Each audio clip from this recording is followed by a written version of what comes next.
And what is up, everyone? This is Francis over here from PlayerEssence.com. Today is a lazy Sunday. Lazy Sunday for me, doing a little new episode, though. It's not, although it's a lazy Sunday, definitely this is not going to be a lazy podcast because this is the actual first ever PE fancast where one of the members of the Player Essence community or YouTube community can come on with the podcast with me and talk about what they want to talk about. And it can be any topic, so ranging from Microsoft, Sony, Nintendo. But for today, we're going to be talking about Wii U, we're going to be talking about NX, we're going to be talking about Nintendo, and kind of what went wrong, what went right, and what can Nintendo do in the future to help. So with me here, if you're part of the Player Essence community, you probably have seen this guy's post. We have John Turner here. How are you doing today, John? Very, very excited to be here, and a little bit intimidated because this is my first ever podcast of any sorts. But I feel absolutely thrilled to be on here today. It's a real honor. Thank you. Thanks. No problem, man. It's no big deal at all. We do these podcasts all the time. So, John, you want to go ahead and give a little introduction to yourself, how you got into, because you're a Nintendo fan, so how you got into playing Nintendo and all that. Well, ever since I was a little kid, I've always been surrounded by video game console machines. When I was younger, I started out with the Atari 2800, I forget what it's called. I also had a Commodore 64, and back then I cut my teeth on educational games, like the Sesame Street ones and the Fisher-Price ones, the games like that. But then one time when my dad was taking me to Toys R Us, I saw something in the store that looked really, really cool, and it was this robot, and I thought it looked really, really awesome, and I was like, Dad, that robot looks really cool. What I didn't know at the time was that the robot in question was Rob, the robot accessory for NES, and so I wanted the robot instead. But instead, Dad got me the Nintendo Entertainment System, and I was like, I was confused at what it was, because back then, I didn't know anything about Nintendo. I didn't know what it was. I was not even aware about stuff like the video game Crash or anything like that. But when I started playing it, I became hooked. And I believe this happened somewhere around 1987. I can't really remember when. But anyway, I went with that, and then way on to 1992, I got the SNES, and to this day, it still remains my favorite system of all time from Nintendo. It's probably the best system they've ever done. Lots of great games on it. And then I got very, very distressed when I found out that a lot of those games that I really liked playing so much in the SNES went to Sony PlayStation instead. Yeah. And at the time, I felt very, very betrayed because I was a loyalist, and it really, really upset me so much. And I kept on hoping that things would get better. And regrettably, I became very, very stubborn about it, and I stayed a stubborn Nintendo loyalist from N64 all the way up to today, where I recently got a PlayStation 3 because I was completely at the breaking point. And I feel like that this year's E3, which wasn't such a great one on Nintendo's part, it was like, whoa, if things are really going to get this out of hand, there's these other games that I really want to play. I wish I could play them on Nintendo systems, but I can't. So what am I supposed to do? So I ended up getting a PS3. But that doesn't mean... How's the PS3 working out for you? It's working out pretty good. I have to say that I think I was very much mistaken when I said that I have to be a Nintendo loyalist, and I realized that no, there are games on that system that I find really, really good too. And even though I still will always be a Nintendo fan, I no longer wish to cut off my nose to spite my face just to play games that I really wish I could play on the system of my choice. I don't want to do that anymore. I regret doing it, and I'm kind of ashamed at the error of my ways, and I want to go on with this new attitude of being, somebody who really wants to play games that I really like to play, no matter what system it's on. I think that's that's the way to go about it. I've always been a multi-console owner since I could afford it. Mm-hmm. Like when I was little, I always just got Nintendo because that's what my parents bought me. But it's funny because you said in '87 when that happened, I was like, oh, I was just being born. But when I grew up a little bit, I started out. I can remember the first thing I played was a Nintendo Entertainment System back like in 1990. That's when I can start remembering things. Mm-hmm. And Yeah, I played Super Nintendo when that came out. When we got that, and we got Super Mario World, I was blown away. But I mean, here's the thing: I always liked playing other systems. Like I remember when my friend let me borrow his Sega, and he had Aladdin, and Aladdin on the Sega was better than Aladdin on the Super Nintendo. And I Yeah. remember, yeah, and I remember playing Aladdin like crazy. I remember thinking Sonic was the coolest thing ever. I never had a Sega when I was younger. I was just borrowed it, played it at friends' houses. I didn't get a Sega until later. Yeah. I remember thinking Sonic was the coolest thing. I had Sonic shoes when I was a kid. Didn't even have Oh, that's amazing. yeah, I didn't even have a Sega, but I never was into this whole like Nintendo. I was just they gave me Nintendo, and I love Nintendo, so I played Nintendo. But I've always had multi-platform, and when I started making money, when I was like 15, like I started working at McDonald's and I was making money, I bought a PS2. I bought an Xbox, and I've been a multi-console owner since then. I bought a PlayStation 1. So yeah, it's always good to have different consoles and stuff. But we're gonna go ahead and get right into the topics here. And just to let you guys know, we don't have many viewers right now, but if you have any questions, go ahead and click the bottom left-hand corner and hit that. Well, if you're watching this live, that is, hit that link. It's like a yellow thing that says "Be a part of the conversation." Once you hit that, it'll take you over to the Google Plus page, and then on the Google Plus page, you can click on the top right-hand corner. You'll see like some squares there. You can ask your question. I don't know why they make it so hard to ask questions, so many different steps, but that's the process. So let's go ahead and let's get into the topics here. So we're going to talk a little bit, just briefly, about what we've been playing lately. So John, you want to go ahead and let users know what you've been playing lately? Well, I have been going back and forth on playing Earthbound Beginnings on the Wii U Virtual Console Ooh, because how's that? it's really, really cool. I like how it's so retro and old school. It has a lot of the quirky old school. It has a lot of the quirky humor that I love so much about Earthbound. But it's different. It's kind of very, very primitive. And but I like it like that. And frankly, there is a saying that sometimes less is more. And I personally think Earthbound Beginnings is all the better for it. And I don't know why it's taken so long for this game to come out, but I'm glad it finally has. Mm-hmm. On the PS3 side of things, I recently just finished playing Resident Evil 5 because I'm a huge fan of the series. And my impression of Resident Evil 5 is that it's good. I did enjoy playing the game overall, but it doesn't quite feel like Resident Evil. Resident Evil 1 through 4 and 0, they all had a sense of suspense, surprise factor, where you never really know what's going to happen, and there's a spooky quality to it. With Resident Evil 5, I just didn't feel that, because it seemed to me like when they were taking them to Africa, it just didn't seem to have that same scare feeling, because when you're out in the sun and you find these villagers all of a sudden out to get you, it's not so much scary as much as it's on the edge of your seat. Mm-hmm. I actually started playing a bit of Resident Evil 6 to see if it really was as bad as it turned out to be, and I started playing Leon's campaign, and so far it's like, it's not too bad. No, well, Leon's campaign is fine. The problem is Chris's campaign. If you want me to be completely honest, Chris's campaign is complete, utter trash. And also, like the new guy or whatever, Wesker's son, his campaign is trash too. The only campaigns that are actually good are Ada is okay, and Leon's is okay. They're both still garbage, though. I mean, in my opinion, I think Ada's is the best. But well, I'll keep that in mind in playing. I'll let you know what I think as soon as I finish playing play it. Chris's campaign next. You'll quit. I actually quit Chris's campaign. I never finished Chris's campaign. It's hot garbage. Well, I'll take your word for it.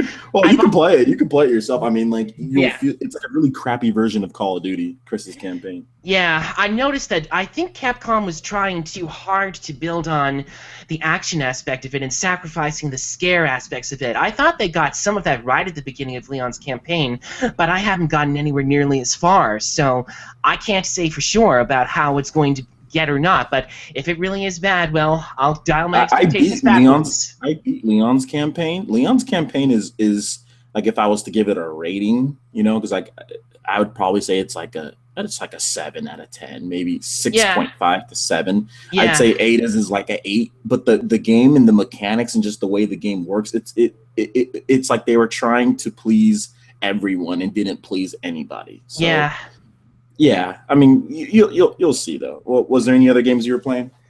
Well, I've also been checking out Ni no Kuni, which is The Wrath of the White Witch, and I was so drawn to that game because I'm a huge fan of Studio Ghibli's works. I love Studio Ghibli. Their Hmm. movies are masterpieces. Castle in the Sky, Princess Mononoke, Kiki's Delivery Service, My Neighbor Totoro, the list goes on, and I really wanted to play that game from the start. I've also been revisiting the classics like Castlevania, Symphony of the Night. That one is really, really good, and I can see why a lot of people consider that a favorite. It's very much like the Game Boy Advance and DS games that I've been playing recently, and it's like, wow, no wonder they started taking their formula from this. It's really good. Hmm. Yeah, But definitely. Yeah, it's a very good game. I love Castlevania games, like the old school. Well, not, I don't really like yeah, the old ones, but Symphony of the Night and like the Game Boy Advance ones and the DS ones are really good. Um, and yeah, it's definitely a great formula to work with. So I'm just gonna go into what I've been playing. I've been playing a little bit of Batman Arkham Knight. Um, how is that? it's good at first. Like when you first start playing it, you think this is the greatest thing ever, and then they start throwing Batmobile at you, and then you start realizing that it's not even like there's certain sections of the Batmobile that are great, that it's like really cool, like the chases and the cuts like in the story. But when they layer on the Batmobile for the side quests in order to get like important skill points and upgrades, and there's like these things where you have to do where you're in the Batmobile and you're just surrounded by enemies everywhere, and you have to literally press like the hold down the L trigger and go into battle mode and just like like dodge missiles. Like you're just in the middle of like a war zone, just dodging missiles and just shooting. It's trash. Those Wow. parts are horrible. They are so bad because all you're doing is just moving around inch by inch, and there's like lines coming from the enemy's tank cannons, and you're just barely trying to squeeze through and dodge fire, and it's not fun. It's just not fun. And I'm Oh, playing it that's too on. bad. Oh, that's too bad because I really liked Arkham City a Yeah, lot. that stuff is cool. Like doing the Arkham City stuff, like flying through the city, doing the side quests where you're actually like fighting or doing the stealth. That stuff's just as good as ever. It's just the stuff where they just make you like if you want the skill points for some of the side quests. Now it's not something that you have to do, but sometimes they include this mechanic actually into the main story, and that's when it's a problem. Like if it's just chase scenes are fine, but when you're just Hmm. like in like an area and then you're just surrounded by tanks and then you just have to maneuver like barely and avoid fire, that's just hot garbage. Like that's not good at all. That's probably the main issue with the game. Other than that, it's cool. Hmm. I'm more than halfway done with the game, so I'll upload a review at some point. um I'm also playing, as far as Nintendo systems go, I've been playing Smash Bros like crazy. Like, oh my gosh, I think I played like 4 or 5 hours of Smash Bros last night straight on For Glory. Ran into some really good players. So, Yeah, it's really good. Nintendo yeah, and Namco really knocked it out of the park with this one. yeah. The only thing that I don't like about Smash Bros, and I never actually reviewed the game. That was the funny thing. But the only thing that I don't like is the online, like the infrastructure, like to play with friends. That's the only problem with the game. Like everything else is great. Like it's cool that you can like go into For Glory. That's fine. Don't have a problem with that. You can go into random matches. You can do all that. But my problem is actually playing with your friends because there's no way to like, let's say like Mario Kart, like there's like a join game button, Yeah. and it's servers.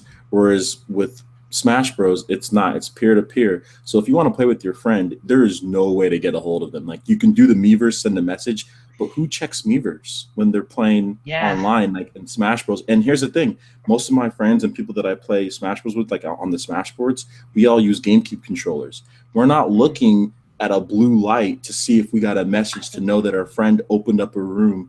So without on-screen notifications to let us know that somebody wants to play with the game with us, it's almost we have to contact each other on the computer. But some of my friends don't play or don't go on they don't have their computer tethered to them while they while they play Smash Bros. So Yeah. it's just hard to get a hold of my friends to play Smash sometimes, which is lame. Yeah, I can attest to that because I remember one time when I tried to play online with you and I was completely all over the place because I had Yeah. not at all mastered the online sections. I'm still very much a greenhorn about that, so I apologize for any troubles that I might have had. It's just Oh that I no, had it's never fine. done it before. Well, it's not really intuitive either, which is weird because you know something usually when I usually think of Nintendo, I think of like easy, intuitive, like simple, and it's like that on the surface. But then when it comes to actually playing games online or stuff like that, that's when things just get tricky with Nintendo. That's when things just get. It's like you have no clue what you're going to get. Some games have a join game Yeah. feature, some games don't. Some games have on-screen notifications, some don't. Bayonetta has an invite system. Bayonetta 2 has an invite system and it It has does? on-screen. Yes, it has an invite system and it has on-screen notifications to let you know that you got an invite, and that you could be playing a single player, so you don't Wow. even have to be in the multiplayer, and you can get an invite. Yeah, And yeah, Bayonetta 2 is absolutely fantastic. I think it's one mhm. of the best games available on the Wii U, and I think one of the best games of all time, Oh period. yeah, Sorry for easy, interrupting. easily. Oh no, it's fine. It's no problem at all. Yeah, that's what we do in America. We interrupt people all the time, and it's completely part of the conversation. That's what we do. I've interrupted you like 3 or 4 times already since we started this No, podcast. no, it's okay. It's okay. I understand. um, so and that's the thing. Like Bayonetta, it's like Nintendo needs to make sure that like when you buy a game and like you get the same experience as far as online goes. Like there shouldn't be some games with on-screen notifications and invites, and some games that don't. Like Call of Duty does the same thing. Call of Duty has on-screen notifications and invites, and then Smash Bros doesn't. Mario Kart has a join game button, but you know, it's so inconsistent with Nintendo's games, and I just think that Yeah. they need to form more consistency. As my daughter's banging on my door and crying, Oh, go ahead and start no. talking about anything else you've been playing, John, and I'll be right back. All right. Okay.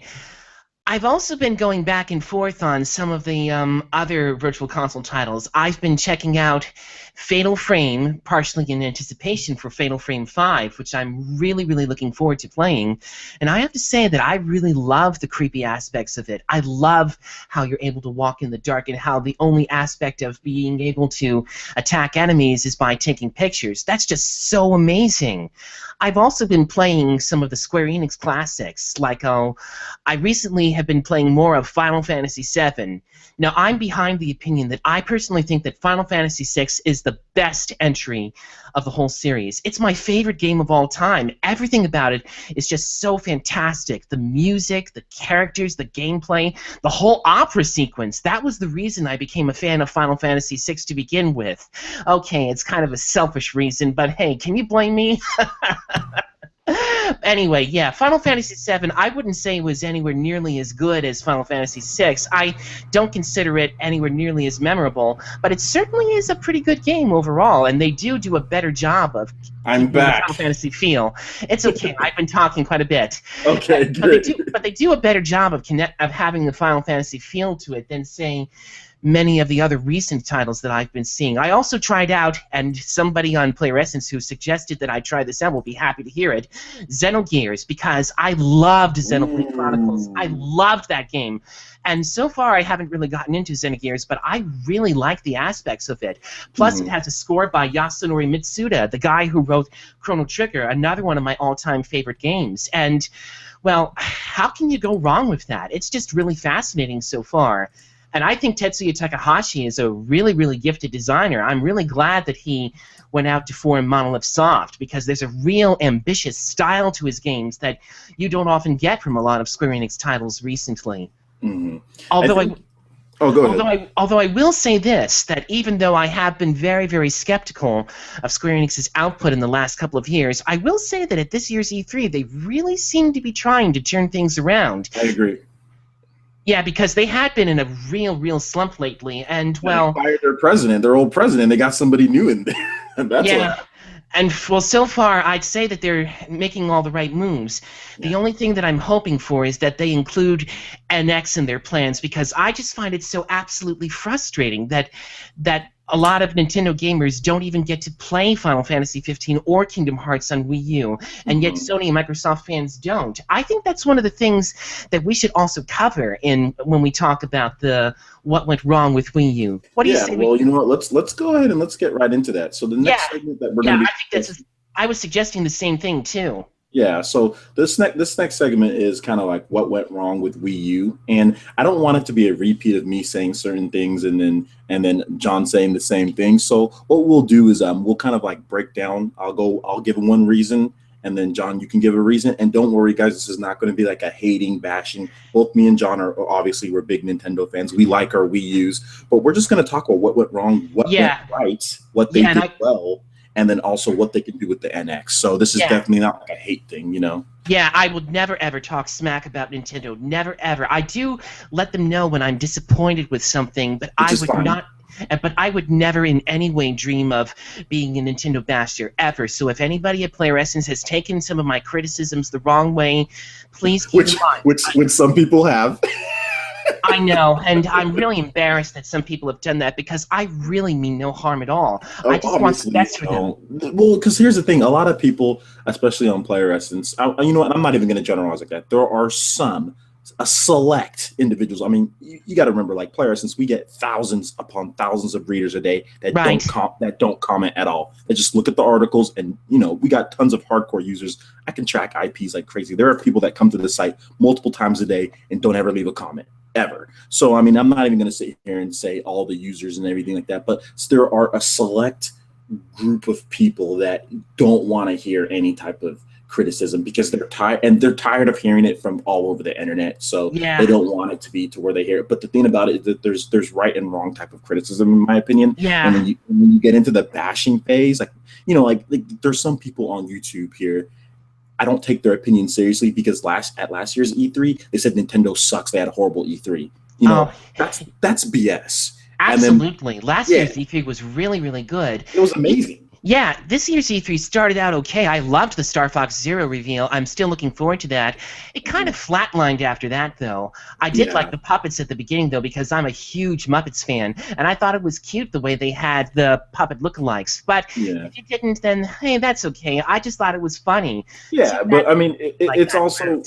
And the same people who said that E3, the last year's E3 are like, oh, well, yeah, Nintendo's dead. The Wii U's dead. Look at this year's E3. It sucked. And I'm like, okay, your opinion is no longer valid because you said that last year's E3 sucks. So no matter what, you're going to say Nintendo's E3 sucks. Yeah, so, there's a huge difference, in my opinion, between constructive criticism and outright slandering. When I give criticisms, I never do so with the intention to slander anybody. I just speak with what I personally feel could have been done a whole lot better, and frankly, I feel like that's the way it should be. Nobody should be piling on top of each other for saying, no, your opinion is garbage. No, I'm right and you're wrong. No, there should only be the only type of discussions that we should be having is constructive criticisms of what Nintendo can do without resorting to the whole it's hopeless, nothing can be fixed. No, I don't believe in that BS at all. Never have, never will. So what we're going to do as far as getting into what went wrong with the Wii U, I'm going to start off, and there's a multitude of things that went wrong, but the first thing that I would say, which is the easiest thing, I also think this is somewhat of a scapegoat, but I am going to mention it because people always talk about it, but it's the marketing of the Wii U. Absolutely. It seems like Nintendo did not push the system as much as it was, and it seems like people were confused about what the system was, and like I said, this is just regurgitation of what people think some of the issues are. Do I think this is the biggest reason?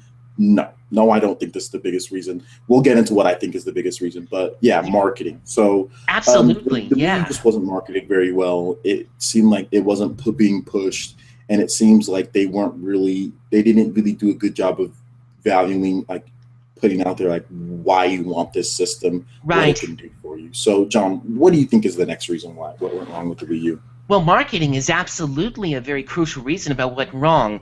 But I think another reason that went wrong was that from the start, a lot of the critics really seemed to be eager to write off the Wii U for whatever reason. I mean, it didn't help that Nintendo chose such a baffling name for it. I mean, I don't think the Wii U name is that bad, but a lot of people were very, very, very confused by what it was. But I think also that there were critics who were prepared to rip it apart either way because they were caught off guard by the success of Wii, and they didn't want to make that mistake again. And I feel like that Nintendo, for all their strengths, standing up for themselves was not one of them. And I feel like that they should have made a better effort to stand up for themselves in the criticisms because, you know, I personally prefer a Nintendo that, you know, even though they may make serious choices, but they stand up and try to prove their critics wrong, not just by actions, but by words as well. I feel like that they really needed to do a better job with that in general. Mhm. So they need to have a little bit more forcefulness, like with their speak, as far as when it comes to the critics and stuff like that. Well, I mean, and yeah, that's understandable, definitely. But I'd also say, and this is getting into more of what I think went wrong with the Wii U. I also think that like game selection. I mean, this game selection married with hardware. Like last generation, Nintendo had Wii Remote. That kind of Wii Remote, the motion controls is somewhat suited to what they wanted to do last generation. Right. A lot of their games are simpler. You don't need a lot of different combos or button combinations. So the Hmm. Wii Remote made sense. I mean, even like Metroid Prime shooting, that made sense. Mini game Yeah. collections, easy stuff made sense. Yeah, But absolutely. And games like Super Mario Galaxy, they worked beautifully with the Wii Remote.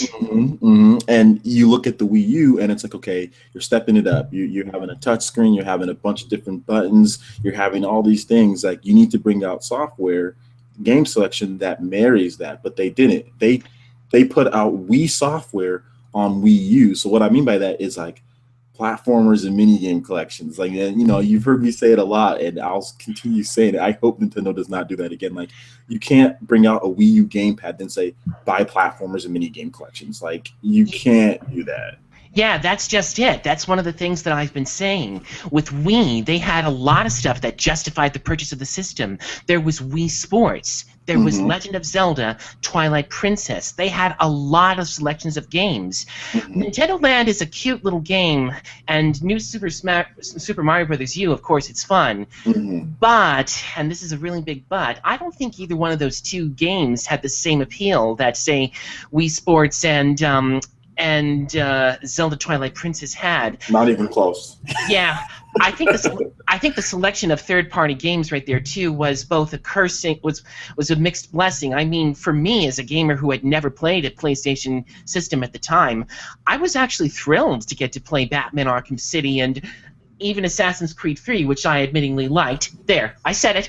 Don't no hard feelings. I can't stand Assassin's Creed 3. It's okay. I understand that. And well, anyway, it was cool to play those games at first, but then I noticed that there were glitches with them. But I think the problem with those ports was that I feel like that a lot of those ports were rushed, and that's why you see a lot of graphical hiccups in them, a lot of frame rates drops. So I don't know what really went wrong with that. I don't know if it happened because they didn't hand out inadequate equipment at the time, or if it was because they didn't have enough time to put the games on. But whatever the reason, yeah, it didn't help that the ports that they put out right there didn't really show off what the Wii U could really do.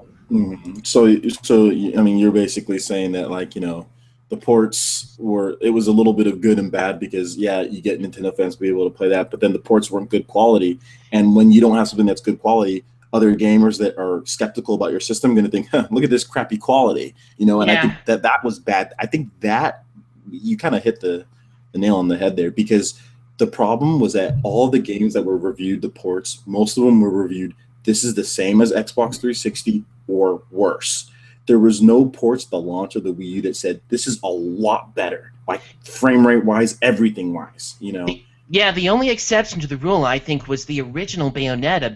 Packing Bayonetta with That the wasn't launch with, though. I'm talking about like that, at launch. You yeah, know. that wasn't. Yeah, but anyway, yeah, hacking Bayonetta was one of the smartest things they did, and I think that of all the ports on the system, that one takes my prize for the best Wii U port ever. Period. It runs absolutely smoothly, no graphical hiccups. They put a lot of time and a lot of effort into it, and it really, really shows. I Yeah, will say that I did like playing Resident Evil Revelations on the TV, though. That was that's a good port. Resident Evil Revelations is a good port, but the thing is, it's the same as the yeah, Xbox 360, and that's what I'm saying. Like with the Wii U, like the people's perception. Next thing, it's perception. Sometimes perception is reality for a lot of people, and yeah. the perception of the system was it's the same. Not that it was better. It was the same. Like on PS4 and Xbox One, you get the same games that you got on PS3 and Xbox 360, but But with they're only upgraded visuals is the only major improvement. perception is okay, well, this is better. Whereas with the Wii U, the perception was it's the same. And Yeah, then and the problem was that the gamepad controller, while it was being used in some cool ways, like I think like Darksiders, yeah. it was always like one thing or another. It was either the game actually ran vanilla on the Xbox 360 and they didn't use the Wii U gamepad, or they used the Wii U gamepad, but the game wasn't as good. The game wasn't as good as the Xbox 360. Darksiders is the same thing. It runs worse than the Xbox 360, but it has some okay gamepad integration, you know. So it's just like it seemed like that was also an issue too, and that's what happens when you trust Right. third parties to rush out something.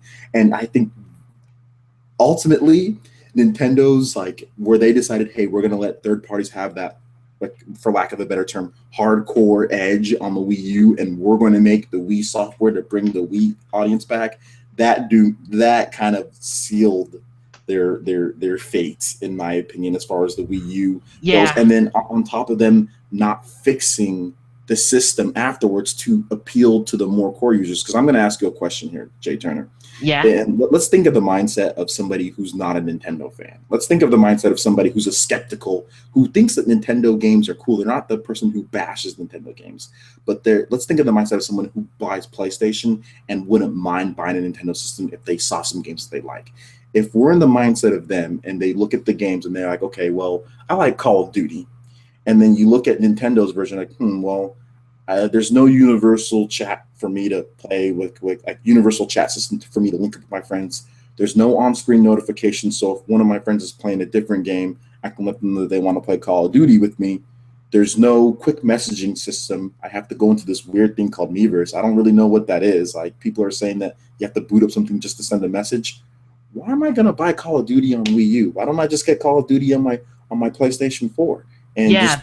And I can have all that stuff. Why should I play Call of Duty on Wii U? And I think that's the thing that a lot of Nintendo fans don't understand, is that when you don't provide those tools, because I hear Nintendo fans say, some Nintendo fans, not all, there's a lot of Nintendo fans who want this stuff, but I hear some Nintendo fans say, oh, well, I buy a video game just to play that. I don't need to have voice chat. I don't need to have direct messaging. Well, that's the problem, because like when you get a PlayStation or Xbox gamer who's used to those things and they want those tools to play with their friends and your system doesn't provide it, your system's useless to them, you know? Yeah, that's absolutely right. I personally think that the fans who say, why are we not getting all the complete features of this game? I think they are absolutely right when they say that, because if I were to choose between an incomplete version and a complete version, then of course I would go with the second option, because why would I want to get a port that doesn't have everything? Now, of course, if you're a Nintendo-only gamer, then it doesn't really matter. You're just thrilled to get it. But, and this is a real big but, if you really are faced with a choice between a better version and a not-so-good version, then what are you going to do? Are you going to go with a bad version, or are you going to go with a good version? I mean, the answer is pretty simple. I mean,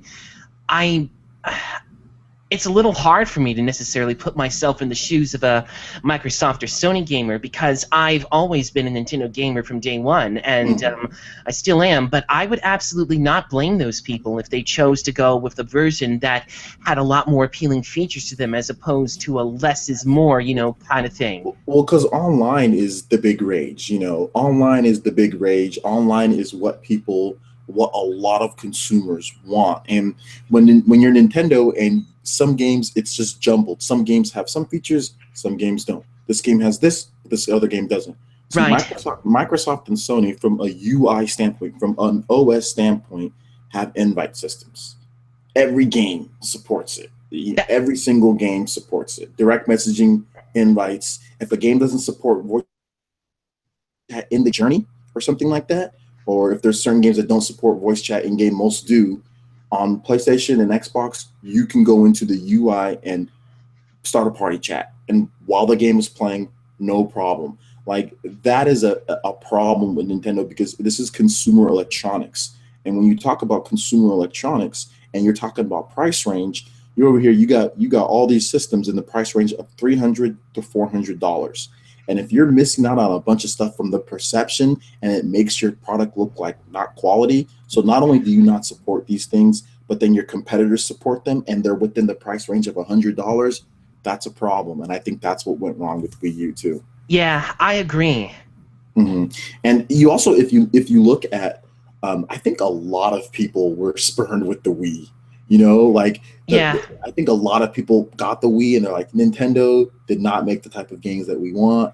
Nintendo, did it. Although there's a ton of great games on the Wii. There are so many great underrated games and games that people didn't check out. It seems like some people might have just got the Wii and said, this is just gimmick. They said gimmicky. And that's the thing that I hear from PlayStation and Xbox fans a lot, is gimmicky. This is Yeah, gimmicky, you know. I actually would like to, at this point, turn on my webcam and highlight 3 games that I brought down from my Wii collection that I personally think really deserve a second look on the Wii U. Sure, we can. You can briefly go. We can briefly go over those. Yeah, like for instance, oh god. Okay, here's my first choice. Trauma Team. This is a really, really good game. It's like you put yourself in a hospital as a doctor and you actually try to cure patients. It has all the features of an RPG, and it's really, really good. I love this game a lot. There's a sense of mystery and intrigue to it. It's really good. Fragile Dreams, Pharaoh Ruins of the Moon. That is another one I really, really like. First of all, the anime aesthetic is beautiful, and secondly, the music is absolutely gorgeous, and there's a huge emotional undercurrent with the game that I really, really find very beautiful. The only drawback is that the controls are somewhat twitchy, and it does take some getting used to, but on the whole, I highly recommend this one. It's a great game. And then here's another game that you can play on PS2, but I think it works just fine on the Wii U. I mean, I love this game. I love the aspect that you can build relationships with characters. I need to play that game. You absolutely should. I recommend it. It's not a terribly action-packed game, but there's a huge, huge heart to it. And I love games that really touch you at the heart. That's why I loved Final Fantasy VI. That's why I loved Chrono Trigger. That's why I loved Secret of Mana, Xenoblade Chronicles, Tales of Symphonia. The reason I loved all those games so much was because I cared about what happened to the characters. And when you have that in a game, that really, really makes it special. Mm-hmm. Yeah, agreed. And you know, and here's the thing, John. I'm glad that you pointed out those games, because I think that's also what made the Wii a success as well. I also think that there was a lot of these, for lack of a better term, niche games like you just brought up that core fans would go out there and buy. Now, I think these guys are. I think these guys aren't the most vocal on the internet, but I think there was a lot of people that went out there and bought a Wii to play those type of games that you're talking about. And the Wii had so many of those. You just mentioned 3, but there are so many of these hidden gems on the Wii, RPGs, so many great games that people. I think there was a real hardcore, like, otaku type fan base on the Wii that just wasn't really vocal. That's not really vocal on the internet. And I think that they went away because the Wii U isn't getting those type of games. The Wii U doesn't have anything like you just pointed out right now. You know? Yeah, and I find that very, very disappointing, because I loved playing those games so much. Silent Hill Shattered Memories, that is another great title. I loved that game. It was like Eternal Darkness, but without the combat aspect. But it was so amazing. So why do a lot of people not still talk about it on the Wii? That's a huge problem. The Wii had so many different varieties of games. It was the only thing that people just like, why it was maybe just under. People didn't look at it because it wasn't HD, you know. But there was a lot of people that went out there and purchased those type of games, whether they sold, 300, 400,000. It wasn't the point. The point was the same people were probably purchasing those games. And the fact that the Wii U doesn't have those, let's just call them B or C tier games, but that are in depth, that are fun, that have these cult followings. That's also a big detriment. I think that's a huge, huge problem, and I think that's what happens when your system doesn't sell. I think the Wii got all those games because of how well it sold. I was also really surprised when I found out that it was getting a Dragon Quest spin-off, Dragon Quest Swords. Now, back then, I had seen Dragon Quest disappear from Nintendo's hands into Sony for PS and PS2, and I was so surprised and excited when Nintendo got that franchise back for DS and Wii, because I was like, wow, a Dragon Quest spin-off. Hopefully that means we'll get the next Dragon Quest. And we did. We also got a Final Fantasy Crystal Chronicles spin-off. I had hoped that it would lead to the next Final Fantasy being on Wii, but it didn't. Well, I actually liked Crystal Bearers. It was interesting. It was a cool departure. The problem was it didn't really feel like a very complete game. It felt rushed, and it didn't do very well. But I think I also heard that the Square Enix folks actually tried to get Final Fantasy XIII running on Wii, but they couldn't do it because it technically was not possible. Well, the engine that they made for that game, believe it or not, there's a Wii version of that engine, that Final Fantasy 13, 13-2, Lightning Returns. They all use the same engine, and that engine is technically capable on Wii. They said that they made it on Wii just because of how much the Wii sold. Like, you couldn't ignore most development studios made something to where it can run on Wii. I mean, everybody put out games on Wii, you know? Yeah. So they had to make engines for the Wii, you know, for just for Wii. So they'll take their PlayStation 2 engine or their Xbox engine that they had from the previous generation, and they would make sure that their game would run. Now, would those games actually come out? No, but were a lot of games that were Xbox 360 and PSP prototyped on Wii to see if it can work? Yes, a ton of games were. I can confirm that. I've spoke with various developers saying, yeah, you know, we had this X version of this game that was a PS3 and 360 game. I mean, it could be on Wii U. We had it running on Wii U, but was it acceptable? Did it look good? Could we actually have the AI and everything that the game actually had on PS3 and 360? No, so we decided not to bring it out.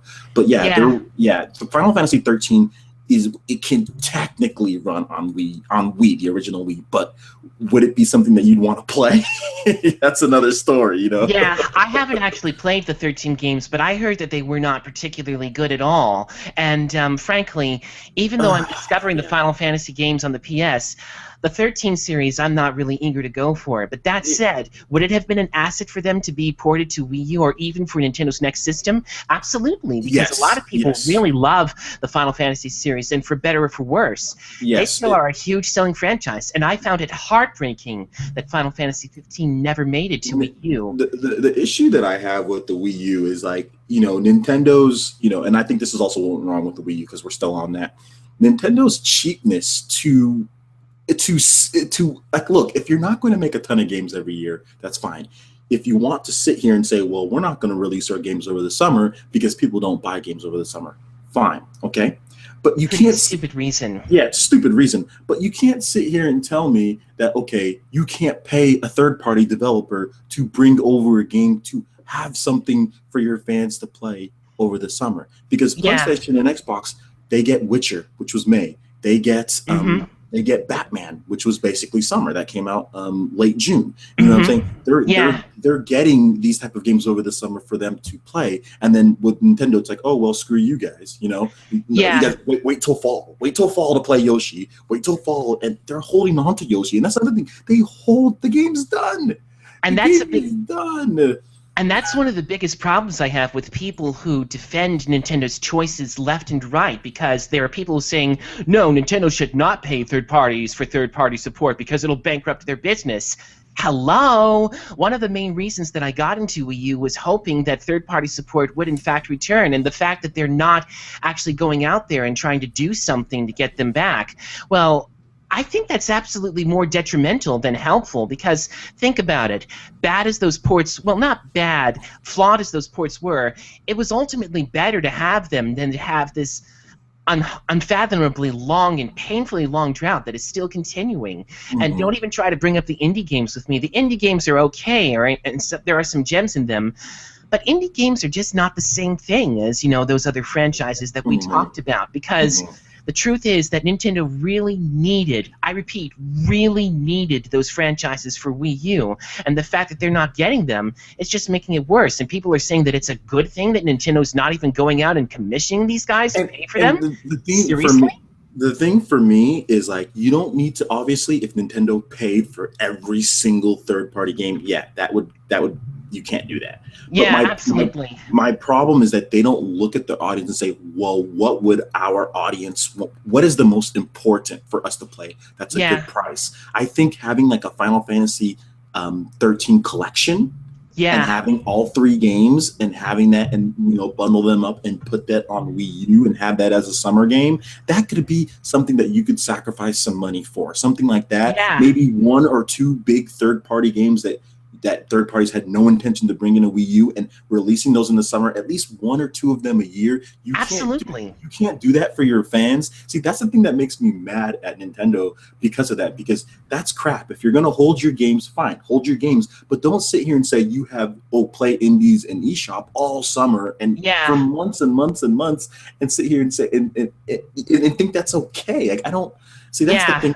the problem that I have, you know. Yeah, I have a serious problem with that too, because the fact is, as I said, indie games are no replacement for thirds. They can be filler, but they're not necessarily the next big thing. Nobody's going to go out there and buy, say, Shovel Knight and buy Wii U just for Shovel Knight. It's a good game overall, but a lot of people don't even know about it. They don't know what it is. Whereas a game like, say, Call of Duty or Resident Evil or Dead Space or name just about any other big franchise right there. A lot of people know those games. Likewise, I find it extremely baffling that Square Enix has not even considered bringing the Kingdom Hearts HD ports to Wii U. That's something Nintendo needs to notice, that their audience is very interested in that game. You can't sit there and say, oh, well, we're not going to pay third parties. And Iwata said this, it's never going to stop if we pay third parties. And I understand. And I don't think any Nintendo fan is saying that, yeah, you need to pay every single third party to get every game out, because that's ridiculous. Obviously, you're not going to that's not a profitable thing. But to sit here and say that, okay, to devoid your fans, and look, if Square Enix doesn't want to bring to their system, there's nothing they can do. They need to go talk to them. They need to try to find a team. There are so many development teams out there that are capable. You need to find a development team. You need to front some money, and you need to get Kingdom Hearts 2.5 HD, whatever. You need or 1.5 HD too. Get both of them. You need to bundle it, and you need to put that damn thing on Wii U. You need to find somebody to. I don't know whether if Kingdom Hearts 3 comes out on the NX or Wii U, whatever the case is. If Square Enix doesn't want to do it, screw that. You need to pay them. You need to find a development team, and you need to get that game on Wii U. Like, you need to know what your audience wants the most. When you do that, that's detrimental. I think that's detrimental to the Wii U's branding when you don't have, like, your Japanese system. Everybody associates Nintendo with Japan, and then you don't have the best Japanese games. Like, that's not good. That's disappointing. Yeah, that's really disappointing to me as a gamer, because I had partially bought the Wii U hoping that it would get Kingdom Hearts 3. I had hoped that it would get Final Fantasy 15. I had hoped it would get the next Resident Evil. I hoped that it would get just about every other big franchise, and it didn't. And that's what makes it so disappointing. And that reminds me, I think for NX, no questions asked. I personally feel like that if Nintendo were to miss out on Kingdom Hearts 3 for NX, it would be absolutely heartbreaking. It would be heartbreaking if fans never got to play that. Now, I'm not saying that Nintendo should go out of their way to pay third parties to do it, as you have said. I don't blame people for, being cautious about it, because I agree it's not always a healthy decision, because it can be a financially dangerous one. However, there is nothing wrong with commissioning a studio to actually go out of their way to port their project to the system of their choice. I mean, that's what Koji Igarashi is doing with Bloodstained, and I, for one, applaud the guy for doing that. I applaud him. Well, let me ask you a question. John. Do you think that we should have the opportunity, and this is a video that Zen Gamer did actually a while ago, about the opportunity for Nintendo fans to actually be able to, maybe, I guess it's a bad idea, but to have a Kickstarter to get their version of, like, a port. I don't know. I think that, like, the fact that they gave us, like you said, Igarashi, he gave us the opportunity. I think that's good, and I wish that, if third parties think that Nintendo fans aren't going to buy the game, I wish they would give us some type of way, like, hey, can we pay for it? Like, can we get guaranteed pre-orders for this game? And I think that would be cool if they did, but they don't. But let's go ahead and we're going to move into. Yeah, absolutely. I absolutely agree with that. I think Kickstarter is terrific for many things, and I think that would be the perfect solution to this problem. Third parties see the demand and they say, okay, we'll do it. End of story. Yeah. So what we're going to do is we actually talked about a variety of things of what went wrong with the Wii U, from game selection, from not having enough RPGs, from marketing to I also think the system was a little too expensive too for the fact that it's in the price in the price range of Microsoft and Sony, who offer Blu-ray, who offer, universal UI chat, who offer all these things, and, like, you're in the range, because let's be honest here, not everybody buys a PS4 for $400. And at the risk of sounding like a hypocrite here, I am not going near a PS4 right now. I'm sorry, but even though I want to play Kingdom Hearts 3, that's only just one game, and I don't see the benefit of buying one system just to play one game. It's ridiculous. Yeah, that's true, which is more reason why hopefully Nintendo can get Kingdom Hearts on the NX, but we'll talk about that. We'll talk about that in a bit. So, well, we're going to move into the NX. And yeah, I think it's time we do that anyway.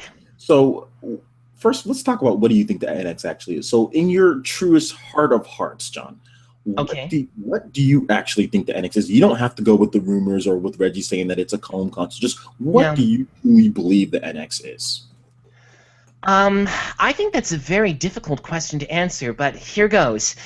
I don't think NX is necessarily anything that the rumors are stating. To me, it sounds like that NX might probably be, maybe it might be the ability to play, not just Nintendo games that you can play on, say, on past systems, either digitally or physically, but I think it could also be one to play handheld games on because I love the 3DS a lot. It has a lot of great games, but it's frustrating that we don't get to play these games on the TV. I prefer playing these games on the TV. So I would think that NX could be a bit of a mixture, not only the ability to play past games, even 3DS ones on the TV, but I don't know if I would necessarily say replacement for Wii U, but kind of like a way of saying, okay, we're sorry, we made a mistake. This is a system that's more up to date because at the rate that PS4 and Xbox One is going, I don't see PS5 or Xbox Two launching anytime soon. So if anything, I think NX might probably be the system in which Nintendo finally brings it up to specs so as to at least be the true competitor to PS4 and Xbox One, and that the system that will go up against PS5 and Xbox Two, provided they don't launch it late, of course, might be the one to actually go up against them. Now, this is just my opinion on the whole thing, but I personally feel like that NX really should be the system that Wii U really should have been. It really needs to have the specs and the architecture that their competitors have. It needs to have them. There's no longer a reason to defend Nintendo for not getting those games, and there's no longer a reason to badmouth third parties for not bringing them. We cannot afford to have this kind of fighting anymore. NX really needs to be all those things. It needs to be all of those things, not just another gimmicky system where you can only play the same first-party games over and over. It needs to have those games on there too, all of them, and it needs to be up to date. No questions asked. Mm-hmm. Yeah, personally, I think that the NX, I'm leaning towards that this thing is a portable that can dock as a home console, and Nintendo will bring out a home console base later. I'm thinking this thing is a hybrid. That's what I'm thinking. That's just in my mind. And like you said, it can play portable games, it can play smartphone games, it Yeah. can play um, uh, console games, and I'm thinking that it's going to be a portable that can dock as. But then again, I don't know if that's the case because then you can't have physical media like Yeah. CD, like Blu-rays. So you know Right. what? Let me just scratch that. I think it's a I think it's a home console, but Yeah. I also think that there's going to be a portable that can work in conjunction with it. Yeah. That will be released later. So I think that they're going to make two separate ones that are the NX type of brand, but I think one of them is going to be a portable, which is going to come out a little bit later, and one of them is going to be the home console. I think this one that we're getting in 2016 or 2017 is the home console. I also And learned, yeah, and I also learned that they apparently seem to be working with third parties, Western ones at that, in order to make their console up to date. Now that's just based on a report. I don't really know if I should really believe the rumor about I, them not making it more powerful than the PS4 because after so many rumors have been proven wrong, well, I'm sorry, but I can't have much well, credibility for those guys. well, yeah, you know what, and that's something that we can talk about because we have a lot of questions filling up. So we've We kind of do. talked about, yeah, we do. We kind Gosh, of, and I I want wonder. to go ahead. Oh, here they are. Here's the Q&A sessions. Yeah. So let's go ahead and we're going to get into those questions right now. Yeah. Maybe we'll do a whole podcast when we get more information about the NX as far as, Yeah, but I'd love to. look forward, guys. Okay. So John, I'll let you know, I did go to E3, of course, you know that. Yeah. And, to say that I went Metal Gear mode to find out things, yeah, one of these days I'm gonna get kicked out of E3 because I do some sneaky stuff. Oh dear. That's not good. I heard a few things. I heard, Nintendo talked to third parties at E3, and I heard a few scuttlebutt around the corner. And, there's a lot of higher level journalists there and guys from the big media. And I was sneaky. There was people looking at me crazy when I'm just kind of sneaky. And I learned a few things as far as rumors go of what other people that third parties told them or sex. So I will save that for my 5,000 subscriber special. And I didn't want to talk about it right away because it's a Yeah. rumor. It's a rumor, and I didn't want to push that like, oh, he's just trying to get clicks and hits because he was at E3 and he heard some stuff. But yeah, I did, because I'm sneaky. Because Yeah. I'm sneaky like that, and I did hear some things. So we'll talk about that at a Oh, later time. one other thing that I want to say too is that I feel like that aside from getting Final Fantasy and Dragon Quest and Kingdom Hearts, the main entries of all of them, I seriously and I sincerely believe that Nintendo should try to get another Tales game on their NX, because, as I've said, Tales of Symphonia is one of my favorite games of all time. I love that game. It's one of the best that I've played in ever. It's among my top 5 in no particular order. I was even thrilled that they got the sequel spin-off, Dawn of the New World, which, admit, not quite as epic as the original, but I still really, really, really enjoyed that one, and I found it very shocking, that Wii U did not get another one, but even more so because Mr. Hideo Baba, he had actually at one point suggested that, maybe if Wii U sells a little bit more, we'll consider it, but I guess he decided not to because the console wasn't doing very well. Yeah, that's what I'm thinking. Yeah. Yeah, a lot of people like to say that Hideo Baba is just a puppet of Sony. He's a Sony fanboy. He would rather support Sony than ever than fans. Namco is... I've had one user actually argue me about this, trying to discourage me from ever hoping for another Tales game, and that Baba would never even dream of going near Nintendo's next system, even if it is a success, and that PS3 is his only audience. Except, and here's a caveat, if that was true, then why did 3DS end up getting Tales of the Abyss 3D? It doesn't. If he was really in for Sony, he wouldn't have even bothered to bring that port over to the system at all. So he doesn't strike me as the kind of guy who really is against Nintendo or anything. He seems like the sort of person who really wants to go where the money is, and if it's not going to be on Nintendo's system, then there's no point in developing for it. But that's one of the reasons that I absolutely should stress NX needs to be a monster hit. It needs to capture a bigger audience than Wii U ever did. That's the only way that they'll be able to get a new Tales. No questions asked. Yeah, and that's part of what we talked about. Nintendo needs to make sure that they get the games that their audience wants, which is RPGs and stuff like that. They need to make sure that they get that stuff. So what we're going to do, we're going to go ahead and get into questions here. So okay, we'll probably I see the first one already from Dragon Swords 15. How do you think Nintendo can convince PS4 and Xbox owners to move on to the ninth gen if the NX is a ninth gen console? That's a good question. I'm really not too sure what they can do, but I guess the only thing that they can do, aside from offering definitive versions of those games that I other mentioned, actually bring out a game that really justifies purchasing the NX. With N64, you had Super Mario 64. With Super NES, you had Super Mario World. And with Wii, as I mentioned, you had Wii Sports.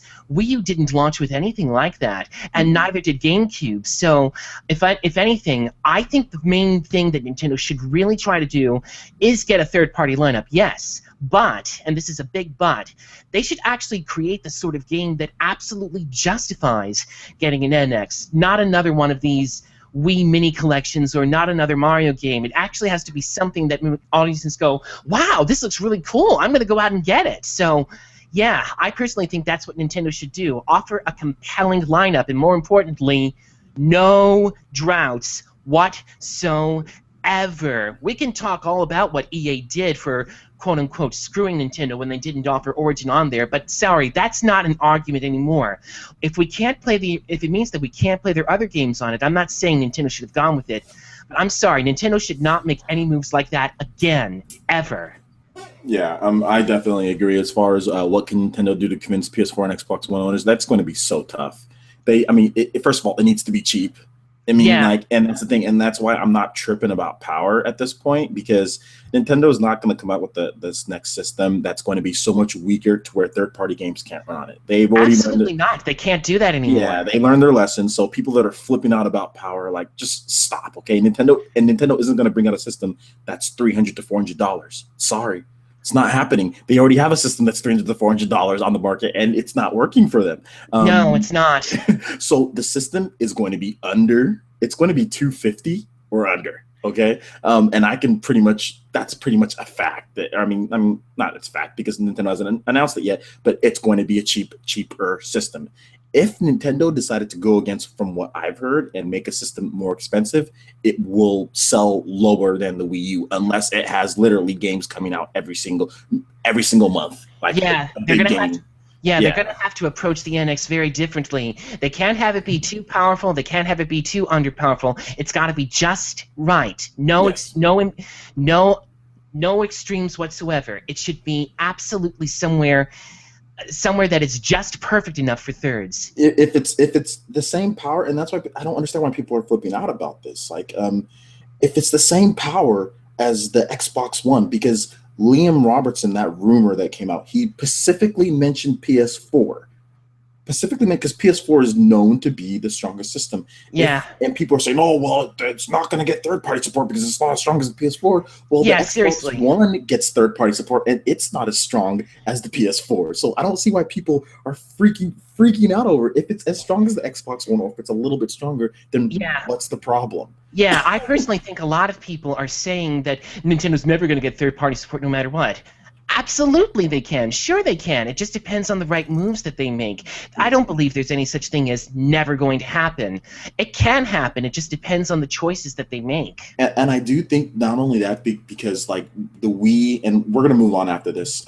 Yeah, we But the should. next question. But I will just say this: I think also the Wii got more support also because of how easy it was to make games on the Wii. I think Yeah. the Wii U, from what I've heard, from what I've heard, the Wii U takes a little bit more craft. It takes a little bit, and to make Yeah. and I'll make this this metaphor, an analogy, or whatever. Like playing games on the Wii U, it's like using Zero Suit Samus compared Yeah. to using like Diddy Kong on Smash. Yeah. Diddy Kong is very easy to pick up and play, and you can be good, and you know what I'm saying? But if you use like Zero Suit Samus, like it's a higher skill tier. It's a little bit harder though. You can still get the same results as Diddy Kong because they're both top tier. They're both good, but it's harder to use. You know what I'm saying? Like you can still do Yeah. it, but like, and that's what I'm saying. Like Nintendo's system, the Wii U, it takes a little bit more finesse to program for and develop for than the Wii. Yeah, You know? it's not as easy to port games to it either because Exactly. because that's another problem with it compared to Xbox One and PS4. With those two systems, you can easily port right off the bat. With Wii U, you can't. You got to do more issue with it, and so Nintendo really should. The next system, it should not have that kind of obstacle. It needs to be easy to port to, no questions asked. All right. So next question comes from the Magnum 924. Okay. What generation would NX be, assuming it were a home console? Would it be its own thing, or would it be technically start the 9th gen? Good question.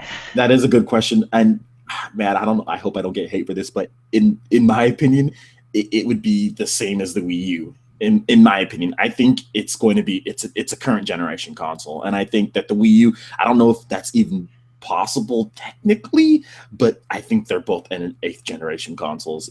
I don't think it's a 9th generation console because I don't think Nintendo, unless this NX sells extremely well, I don't think Nintendo is not going to release another system when the PS4 and Xbox are around the same time, or the PS4 and next Xbox comes out. I don't think Nintendo's going to say, okay, well, we're not going to release another system. I think they will somehow. Yeah, they'll need to be careful about it too, because I remember what Sega went through when they sold the Saturn and when they went from the Dreamcast. It was absolutely disastrous for them. I don't think Nintendo is in that kind of position at all, but they need to be very, very careful about how they do it. You're right. They don't want to burn any more customers' trust. And anyway, my take, I'm not really sure if it's either going to be its own thing or a 9th gen console. I think it's basically Nintendo's way of saying, sorry, we messed up with Wii U. This is the system that should have been. Nintendo's like, please understand, we messed up. Yeah, I know. They really can't afford to do that anymore because that really is tiresome. Yeah, because that is very tiresome. But anyway, I really don't know what it is any more than you do. But I think it's an 8th generation console. I don't know if you can say it because from what I'm hearing, it's going to be cheap. It's not going to be this god tier powerful platform. I think, like you said, it's Nintendo's version of saying, you know what, we messed up. I don't think the Wii U is a 7th generation console like some people say. Oh, it's last gen. I don't think it is. I think the Wii U is a current generation console. I think the Wii U's tech is there's stuff in there that's definitely new. wireless broadband GPU to the gamepad. That's Yeah, new. You know, there's yeah, a lot of stuff that's new. It was just the wrong time, yeah, wrong place. There was just so many factors. So just because you failed with it, that doesn't mean that it's a last gen system, or just because it's not, that doesn't mean that. yeah. It just means that it just didn't go well, you know? Yeah, it felt more like a seventh and a half generation console to me, if you want to put it a little bit more technically. Okay, yeah. I I mean, think we basically answered that question, haven't we? yeah, pretty much. So we'll go ahead and move on. You want to answer the next, or you want to read the next question, John? Okay, so let's see. You've seen both of them, so X versus Shin Well, Megami Tensei we Cross gotta say Fire that, we Emblem. gotta say the name of the user first. Oh, OnLED 1. Okay, Okay, here's my honest opinion. I think both Xenoblade X and Shin Megami Tensei Fire Emblem look absolutely terrific and absolutely appealing to me in different reasons. Xenoblade X because, well, the original Xenoblade was amazing. It was really, really good. I loved that game. Everything about it was fantastic. The staggering scope of it, the ambitious scope. It was one of the best games I had played in a long time. So, of course, I'm looking forward to Xenoblade X, and it looks like they're really going all out with the graphics. But I love Shin Megami Tensei Fire Emblem too because, well, to me, it looks like just the kind of, anime-based RPG that I have been longing to see hit Wii U for a long time. Something along the lines of those 3 niche titles that I showed you guys a little bit earlier. And I'm really, really thrilled to see those kind of games coming up. So I definitely think I'm absolutely excited for both of them, hands down. I think they both look awesome in their own right. For me, as far as what looks cooler, Shin Megami Tensei Cross Fire Emblem. Yeah. It looks cooler. The graphics, the way it looks cooler. Definitely. The design for Crom is freaking amazing. Yeah. The people who who drew the game are really good. So Yeah. yeah, I would say that Shin Megami Tensei looks 10 times cooler than Xenoblade. Xenoblade is an open world RPG. Now the mechs in Xenoblade look amazing. Don't get me wrong. But as far as just like the game in general, what looks cooler, Shin Megami Tensei Cross Fire Emblem. But I like that art style more. Xenoblade is like a more of a realistic art style. It's anime inspired, but like the mechs and stuff look more realistic. Whereas like the Shin Megami Tensei is complete fantasy, you know? Yeah, I love that about it too. Yeah, so like Xenoblade has a real mix between realistic looking and anime, like the face, and that's why some people think it looks kind of weird because of the textures and how like the realism, kind of like the darker tone of it. But I then personally have no faces, you know? Yeah, I personally don't have a problem with it because it's his choice of style. I think the selection of choices is really, really fitting for Xenoblade X. It's just that, well, I can see where some of them might be coming from, but still. Yeah, so I think that's basically that. We've covered that. Yeah, but yeah, Shin Megami Tensei. Now, what game is actually better to play? Who knows? We'll find out when both of them come out, which won't be for some time now. So we'll see.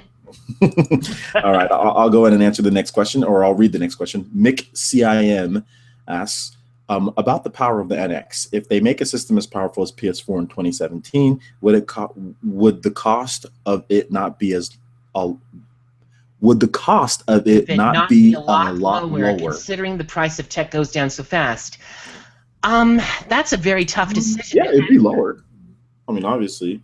Yeah, well, because let's face it, back then when Nintendo designed the Wii U, it wouldn't cost as much. I mean, they could put it out, but the thing about it is this. Here's what I'm trying to tell. Like, yeah, even if they made it, the cost of it would be lower. But what would you have to sell it at to still be a system that's like a profitable type of system when you know that you can't bank on third parties? Okay, absolutely. So the thing is, like, what type of tech are you trying to build? Like, are you trying to make it work with handheld tech? Because PS4 can't play Vita games. Absolutely not. Like, PS4 can't play all these, like it can't do what this NX is rumored to do. Okay, so coming from Nintendo's standpoint, yeah, you could make a system as strong as the PS4, but what would you have to sell it at? Would you have to sell it at $300?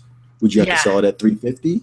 Well, so maybe it's not the same price as a PS4 at $400, but would you have to sell it for $300 to make a profit? You might, and Nintendo can't risk putting it out there. So Nintendo needs to design a system that not only is easy. They need to design a system that's not only easy to develop for. Okay, they need to design a system that can work with mobile games. I think it needs to be able to work with like digital download with 3DS games. I think you need to be able to play Fire Emblem Fates on there. At launch.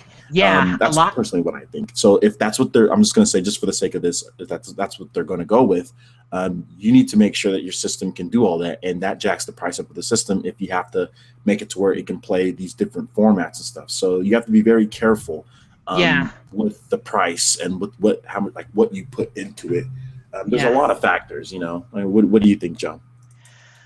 Um, I really don't have much more to say about this other than you have, but yeah, I do think that having power in the system is important. Yes, you Yes. don't want to miss out on games anymore, but on the other hand, you also want to make sure that it's very competitive, not only on a specs level, but on a price level as well, because Sony made that mistake once with their PS3. They priced it for a ridiculously overexpensive 600, and look at how well that turned out for them. Turned out really, really well, right? It didn't. It caused them to lose a lot of money, and they lost a lot of exclusives during that gen. Mm-hmm. And so I personally believe that, no, going super expensive is not the answer. They can't make it too cheap either, because otherwise people will think, oh, it's just a cheapy console, no big deal. No, Mm-hmm. the price needs to hit that sweet spot. Not be too expensive, not be too cheap, but somewhere in between that absolutely appeals. But more importantly, games, games, games. Yes. Games, games, games. It And needs games. and UI interface and features. It needs to have the basic feature set of an Xbox 360 and PS4. Yeah, yeah, The basic, I absolutely. mean, minimum. Like you don't. I mean, PS4 can do crazy things, John. PS4 you can play local multiplayer games with your Mhm. friends online. Like so, every game, if it has every game has online multiplayer. If it has a multiplayer component and it doesn't support multiplayer in the actual game, you can play online with your friends. Like Knack, for instance. Like I Yeah, don't know why you'd want to play Knack, but if you were going to play Knack, like let's say you had a PS4, I had a PS4, and I could share play with you over the internet, and we could play the game locally, even though the game doesn't support multiplayer. yeah, Nintendo doesn't need to do stuff like that. Like that's the type of stuff that's like crazy. You know what I'm saying? Like they don't need to do stuff like that. Like there are features on the PS4 and Xbox One that are so like I don't even use. Like I've never even used them, but they're there. Nintendo, right. they don't need to do that. That jacks the price up of your system. That puts stress on your hardware and your servers. Like you don't need to Yeah, do that. Just basic feature set, invite system, basic messaging, voice chat, universal party chat, voice chat. That's all you need. yeah, That's but all you need. You yeah, know? more importantly, don't make it the least powerful console Yeah. again. And either make it on par with the Xbox One or make it a little bit stronger because you got to save money Yeah, there. There's no need to make it. There's no need to put the type of RAM the PS4 has. Like the PS4 has the fastest RAM out there, like yeah, GDDR4 or something. Like there's no need to do that because the reason why the PS4 has that type of RAM because of the type of applications that it runs. You know what I'm right. saying? Because Yeah, of the share play and things like so it needs that really fast RAM and that to do that. hmm You don't need to do all that. That's a bloated OS. Same thing with Microsoft. They're running like what Windows, whatever. It's an yeah. operating system. At least Nintendo, have at least have it be up to par and be workable. yes. I mean, like maybe 4 gigabytes of RAM, 5 gigabytes, because they don't use that whole 8 for the games. You know, the whole 8 gigabytes of RAM isn't used on games, so you don't need to have 8 gigabytes of RAM. You don't need to have the fastest RAM ever because a lot of that RAM is for the OS and stuff like that to do those crazy features that the PS4 and Xbox One do, which I don't think Nintendo needs. All they need to do is be basic feature set, you know, and they need to have the system, the architecture. I think architecture, like you said, is very important, and the price needs to be right, and that's why, and that's what it needs to do. So to answer your question, it doesn't need to be as powerful as the PS4. It just needs to be capable, and it needs to be right price point, and it needs to be the right architecture, and I think they'll Yeah. be fine. Okay. Shall we go on to the next question then? Sure. Okay, what's next? His Let's name is see. T. Let's just call him T Dude. You can call him T Dude. Okay, hello. Let me see. Despite the same-sex relationship controversy in Fire Emblem Fates, do you think Nintendo of America and/or Europe are going to censor the contents for a targeted rated T game instead of M? Oh boy, I really don't know how to answer that Yeah, question. I don't like answering, or I don't like talking about like social controversies and stuff and things like that. So I have no comment. Yeah, can we just go on ahead to the next one? Yeah, sorry I did not answer it, but I mean I don't know. I mean they might censor it. They censored Bravely Default, but They as far used as to they used to censor a lot of RPGs in the SNES days too. yeah, so I mean they could. You're right, but I'm not going to speak on the controversies about that other stuff. Yeah, Although I will say this: I'm for equality, and I'm for everyone being able to have the same rights. I will say that Player Essence stands for that. Yeah, I agree. Hmm. Okay, shall we, what do you think of Rena Strober's voice of Azura in the upcoming Fire Emblem That's a Fates? good question. What do you think, John? Oh, I'm sorry, but I really can't answer that question because I haven't actually seen enough of that game. Sorry, I just haven't had the time to go along with it. But And yeah, I honestly don't care. I don't care about it. I just want to play the game, and they're holding it to 2016. So screw her voice, screw all that. yeah, it doesn't matter. But I Give do. me the damn game. I can't believe they're holding it to 2016. Yeah, yeah, absolutely. Okay, shall we move on? Yeah. All right, who's next? I'll read this one. This is from Capable Ty, who's a very good user, just like everybody that comes to Player Essence.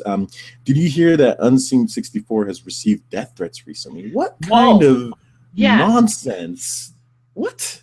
Yeah, seriously, who in the world would why should we answer a question like that? That's absolutely disrespectful. I mean, I don't like what N-Scene64 has reported either, but come on now. Death threats? That's absolutely overstepping boundaries. I mean, people can say whatever they want. I don't always like when people say what they want. It sometimes breaks my heart when people talk smack about things that I like. But would I ever send a death threat to that person? No, of course not. So seriously, I feel like that this is absolutely unnecessary. Out of hand. It's definitely. I mean, if someone sends a death threat to somebody or something, I mean, I've had people threaten violence to me, because they want to. And the thing about what you have to realize is that 99.9% of these people that do these things are chumps. And if you Yeah. send a death threat to somebody, you're a punk and you're a chump. And if you threaten violence to somebody else over the internet, you're also a punk and a chump. You know what I'm saying? Like, so people that are doing this, they're nothing but little kids that are in their basements I crying wouldn't like be babies. I wouldn't be surprised if some of them are also mentally I hope I don't cause any flack for this or offend anybody because I am myself. I wouldn't be surprised if some of them have mental disabilities that cause them to think like that as well. I don't know, ADD or ADHD. I'm not offending anybody by saying this because I too am autistic, but I know that some people can act very, very stubborn and very, very determined, like saying, this is my way and this is my only way. That to me speaks of autistic style speaking or whatever it is. But yeah, seriously, whatever it is, it's really not my business to say, so I'll just leave it at that. Hmm.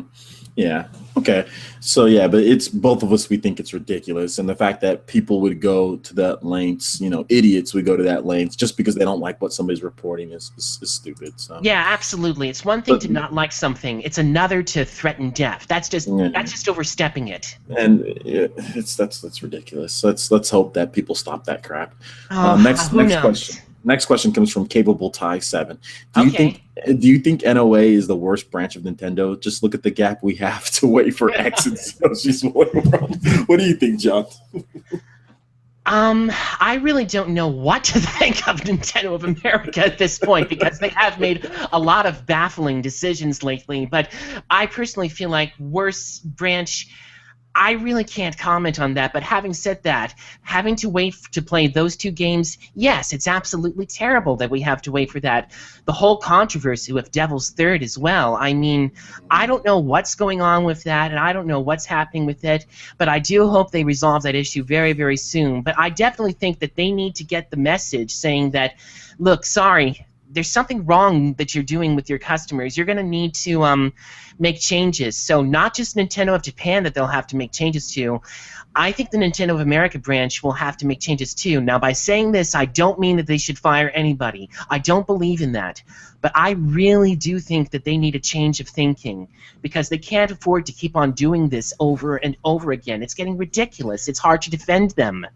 I'm wondering how bad you got to get bodied in order to make a change. That's what I'm wondering. Like, how bad do you have to lose, or how bad does your system have to sell in order for you to understand that Yeah. there's something wrong?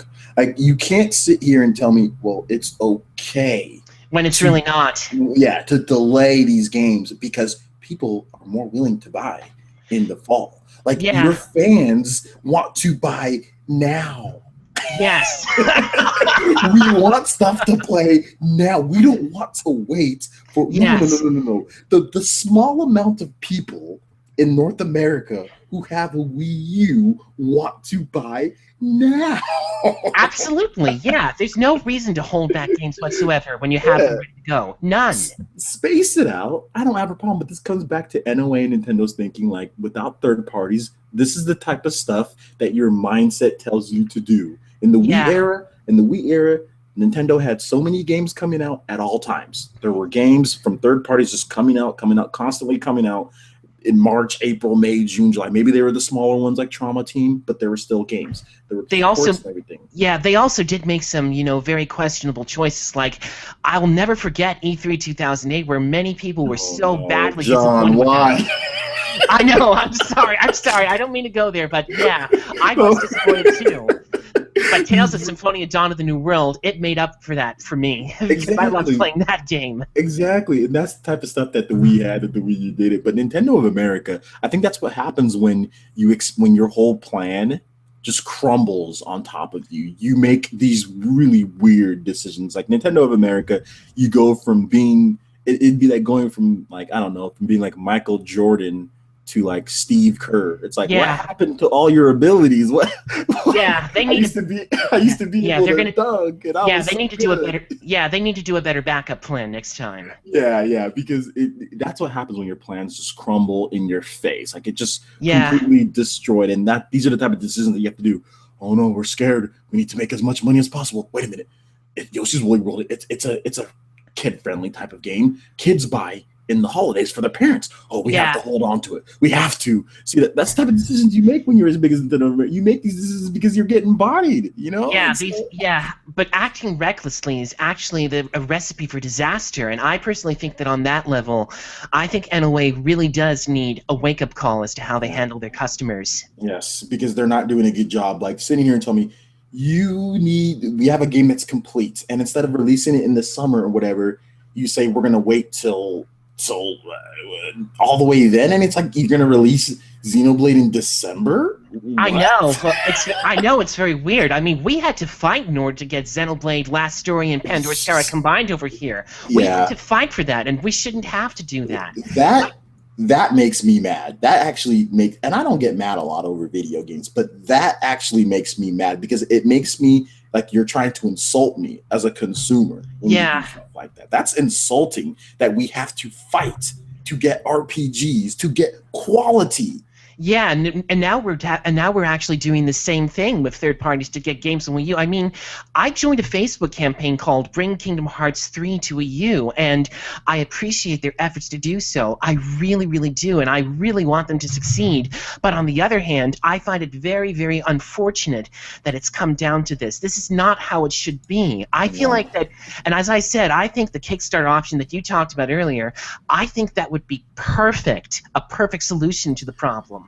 Okay, so we're gonna have to move through these questions a little bit quicker so we can. Yeah, I know. I talked too much. I'm sorry. No, I talked. I've been talking just as much as you. Okay, so let's move on. Capable Tie 7. Do you agree Nintendo should make a real Pokemon game for NX to be that system seller like Mario 64? It's their biggest or second biggest franchise, and they have been ridiculously stubborn by only giving the home console spin-offs for 2 generations. Short answer: yes. What do you think, John? Yeah, I agree because, as fun as those Pokemon games are for handheld, I see absolutely no reason why home console owners should not have the ability to play a full-fledged entry of it too because, to be honest, why not have both? I mean, I think it's great that you can play Resident Evil Revelations on 3DS or Wii U, so why not do the same thing for Pokemon? It's great that you can play Smash Bros. On the go and Smash Bros. At home. Pretty much. Yeah, there's no reason why, and I think that's the reason why this next system NX needs to be able to play everything. And speaking of Pokemon, that seems to be our next question right now. It says, if Bandai Namco were to release a title based on Pokken Tournament, do you think we'll be seeing game at the NX launch in late 2017 or early 2018? Oh dear, I really don't know how to answer this one. I'm sorry. I think Pokken's going to be an NX title. I think the Pokemon Company is skeptical. The Pokemon Company doesn't even want to develop on Wii U. I don't blame them either. The Pokemon developers are not even bringing Dumbo the Badass Elephant. They're not even bringing that to Wii U. I mean, the fact that a subsidiary of you doesn't want to bring the game to Wii U, that's That's Yeah, embarrassing. yeah, that's absolutely true. It's the same. The same thing is true with the Dragon Quest Yeah. spin-offs hitting the PS4. Why are they not hitting Wii U? Yeah. And I personally feel like that Nintendo should not let that franchise disappear from their fingers. It's one of their biggest selling franchises. If Wii U misses out on Dragon Quest 11 and if PS4 gets it instead, that would be a huge blow to them, and I don't want to see that happen at all. I personally think they should get that as an NX launch title, hands down. Well, Sorry for being off topic. no, it's fine. The good thing is that Nintendo says that they've been talking to third parties a lot, and they've received a number of inquiries. So hopefully that continues. Yeah, I hope so too. Hopefully they come through with their word, because sometimes Nintendo has said things and it doesn't happen. So we'll Yeah, see. yeah, I hope so too. Which processor? This comes from T Dude. Which processor do you want Nintendo and AMD should cram into the NX hardware? x86 or ARM? Oh dear, what do you think, Francis? I'm not a tech guy, so but whatever the PS4 and Xbox One uses, Yeah, use that. yeah, absolutely. I absolutely believe that at worst, the NX should absolutely go with the x86 architecture, because if porting is really not as easy as it seems, then absolutely try to make that a more crucial feature for your next system. I don't want to see the next Nintendo system miss out on all these third-party games again. So I say absolutely go with what works well. I want the NX to just be like let's say you have a PS4 and you have an NX, and like a developer says, we can make this NX port in like a month. Like it can be so simple. I want it to be basically the same thing. I want there to be no excuse whatsoever. Absolutely. Yeah, that's exactly what we need. Or like Xbox One, like because from what I've heard, developing on Xbox One is a tad bit easier than developing on PS4 for some part, for some things, depending on your game. So whatever it is, I want it to be where it's like snapping your finger. It's like bringing over, like, you know how Nintendo has like they have certain frameworks that work on the Wii U that to port over like mobile games and stuff that they've done, like with indie developers, like Unity. Yeah, like Unity's easy to make. It needs to be so simple, and that's what I want. Yeah, it also needs to run engines like Unreal Engine 4 or whatever the heck that Kingdom Hearts 3 and Bloodstained is running on. Unreal Engine 4. Yeah, that's it. Yeah, I applaud Armature Studios for doing the effort to going out of their way to do it. I applaud them for doing that. And but for next time, yes, it needs to run it natively. Yes. All right. So next, we have a question from Dragon Sword 15. Without seeing an experiment of this fusion thing with handheld and console, do you guys think the NX is the experiment for that, and the next handheld replacing the new 3DS and 3DS will come out in 2019? Oh boy, I can't answer that question. I'm sorry. It could. I mean, I think this is the beginning. The NX is the beginning of Nintendo unifying everything. You know, unifying Nintendo Network ID. You have one ID. It works on smartphone. It works on Miiverse. It works on everything, like the next handhelds in future generations. Like, you know, like with my PS4 and Xbox One, when I got those systems, I looked up my old email address for my 360. I put that into my code or whatever, and all of my achievements, all of my game history, everything pops up. You know, Microsoft and Sony saw that last generation, that people want to have that connectivity. Nintendo didn't. So now I think that's what Nintendo needs to do. Make sure that you have a connected, you know, it's just one thing and you bring it over each generation. Same thing with my PS4. You know, I just put in my old PSN tag, all my trophies pop up, you know, all that stuff, download history. So yeah, they need to make sure that they do that. And I think that the new handheld that's coming out later or whatever is going to be a fusion type deal too. Okay, my daughter comes. It looks like.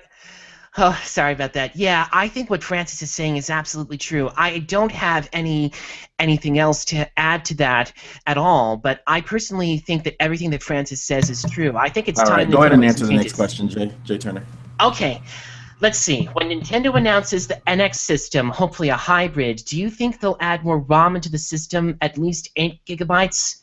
Short answer to the question, yeah, I think they're going to have to do that because, well, here's the thing. When Nintendo first announced Wii U, developers were like crazy over it. They were saying that they were absolutely praising the system for having 2 gigabytes of memory, but then along comes Sony and Microsoft and they have a memory that they have a ROM that's bigger than that. So of course that's going to make them look bad. So if at worst, I think the memory should be on par, but bloated to ridiculous extremes, no way. I think they should try to make it at least capable enough. Bigger than Wii U, yes, but too big to the point that it's bloated. I don't think it needs to be 8 GB. It could be 4 or 5, and that'd be fine. If most of that 4 or 5 is used for games, and Nintendo can have a streamlined OS, because like I said, they don't need to do everything that the other OSs do, like bloated, like Jay Turner said. So they can use 2 for the OS, and they can use 3 or 4 for games. You know, it can have 5 or it can have 6. Mm-hmm. It doesn't have to have 8. Right. It doesn't, and it needs to be cheaper. It can't be $350. It can't be $299. Right. You know, it needs to be $250 or $199. It has to be one of those two prices. If it's more expensive than $250, nobody's buying this system. Unless Nintendo does something crazy that's just, oh my gosh, like Wii type of eureka moment. But that's probably not going to happen. They need to go. They need to play it safe with the system. It needs to be. But not too safe though, because there's a danger against playing it too safe and not taking any risks at all. They got to find the balance in between. It can't. But just I think the fusion concept is not safe at all. I think that's a very unique concept that no other system has at this point that gamers would like. You know. Yeah, I agree. Yeah. So let's move on to the next question. T-Dude 73. Do you think Nintendo could have added more trailers that are rated M? Case in point, Fatal Frame made him with Blackwater during last month's digital event. Yeah, sure, why not? I absolutely agree with that, because it's cool that they're bringing Fatal Frame 5. I'm looking forward to playing that game. I have it. I want to pre-order it. The problem is, if they keep it in the dark like that and they don't actually showcase it, then how are people going to know about it? Likewise with Devil's Third. A lot of people are wondering, what the heck is up with that title? Who's going to publish it? Is Nintendo going to do it or not? So I definitely think they really should not be too afraid. No, I think they really need to promote all their games. M-rated, E-rated, T-rated, no exceptions asked. More trailers like that. Yes. They need to change their perception of like, we only promote and talk about like the kiddie type of games. Like games like Bayonetta should get just as much promotion and talked about than like Splatoon or like Mario Kart. Like it shouldn't be. And Nintendo should internally develop games like Bayonetta. They should. I'm sorry. Like I know a lot of people like the style of Nintendo's EAD teams, like making more of like the bright colors and stuff like that. But you shouldn't limit yourself because you feel that you have to have this family friendly image. Because like Nintendo, most of their games, like any of their mature rated games dating back for a long time, all of them are external first party, like external teams. Like exactly. Conker's Bad Fur Day, that was rare. Eternal Darkness, awesome game, one of the best horror games. Yeah, that game was awesome. And let's see. Well, of course, the recent port of Ninja Gaiden 3 Razor's Edge, that was a Tecmo project. So there. And, of course, with Bayonetta 1 and 2, that's Platinum Games. And let me see. What else can I think of? What about Geist? Wasn't that one an M-rated title, too? It was M, but it was developed. Yeah, it was a mature-ish title, but that was also externally like developed as well. Like Nintendo's core EAD teams only work on like Mario Kart. Like they only work on like nothing grittier or anything like that, which is a shame. And they don't work on RPGs. I think they really could afford to do more of that. Yeah, like I would love to see like a mature rated RPG from Nintendo's best EAD team, like a fantasy RPG, like not even like dark, like gritty, like blood all like a Final Fantasy style RPG from Nintendo's internal team. Like, is there a reason why Nintendo's internal teams can't make an RPG? They can make a shooter. Look what they did. They made Splatoon. Apparently, that was done by a younger generation, so I personally, and I applaud them for doing that. I applaud Nintendo for commissioning new developers to make that game. I think they really need to do more stuff like that for their next system. It's one of the best ways they can do to restore trust with fans and with the whole industry in general, because I don't like seeing them getting kicked around all the time. And if you look at that, like Nintendo's sales, like when Splatoon came out, although they're not, obviously still not great, Nintendo sales boosted more in Japan, their baseline, than Mario Kart 8. Yeah, and that was really incredible. Because it was something new. Like, people we know, Nintendo fans are already going to buy whatever Nintendo system for Mario Kart, for Yeah. Smash Brothers. We Yeah. know Nintendo, but you need to have something branch new from the out. start. Yes. Yes, absolutely. That's one thing I want to see them do, especially at launch.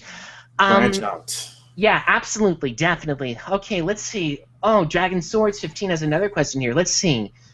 Oh dear, I don't know how to answer this one. Let's see.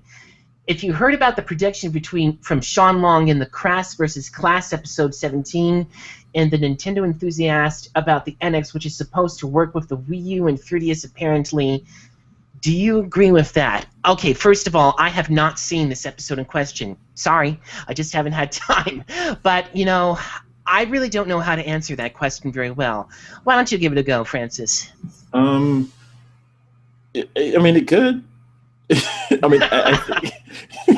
I mean, it could. I mean, it could be. You know, I don't think it's going to be backwards compatible. Like, no.